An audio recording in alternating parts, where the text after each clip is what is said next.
Turning now to developments in the Middle East, a U.S. fighter jet intercepted an anti-ship cruise missile that was launched by Houthi rebels in Yemen. It was reportedly heading towards an American destroyer in the Red Sea. U.S. Central Command says there are no injuries or damage from the incident.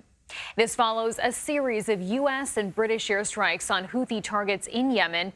It is unclear if the U.S. will retaliate for the latest attack, but President Joe Biden has previously said he would, quote, not hesitate to direct any further measures. Meanwhile, the war between Israel and Hamas has now gone beyond 100 days. Israeli strikes have been reported across the enclave today, and there is said to be fierce fighting in the southern city of Khan Yunis. Gaza's Hamas-run health ministry now says over 24,000 Palestinians have been killed since the war began. CBS News has not verified those figures. And clashes between Israeli forces and Hezbollah continue in the north. Over the weekend, a 76-year-old woman and her son were both killed by a missile launched from Lebanon. As the war stretches beyond 100 days, the White House says that now is the right time for Israel to scale back its military offensive in Gaza.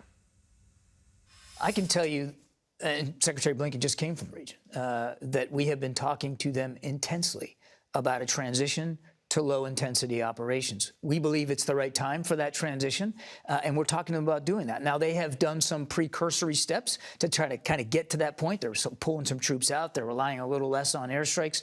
But we believe that, look, any military campaign, you go through phases. And the next logical phase here, as they have put pressure on Hamas leadership, is to get to lower intensity operations, more targeted, more precise raids, less airstrikes. We believe it's time to make that transition, and we have had that conversation with them.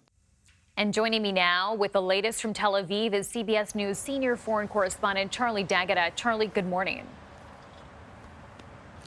Good morning to you, Chanel. So U.S. military officials say that attempted missile strike was an anti-ship cruise missile. It was fired from Houthi territory in Yemen yesterday afternoon. And that comes just days after that U.S.-led sea and air assault against Iranian-backed Houthi militants. It appears to be the first missile since then fired toward a U.S. warship, specifically in this case the USS Laboon. The military says U.S. aircraft shot it down in a mid-air interception just off the coast of Yemen. Now, here in Israel, coinciding with day 100 of the war, Hamas has released new video showing 3 hostages. We should add they appear to be under duress, including Noah Argamani.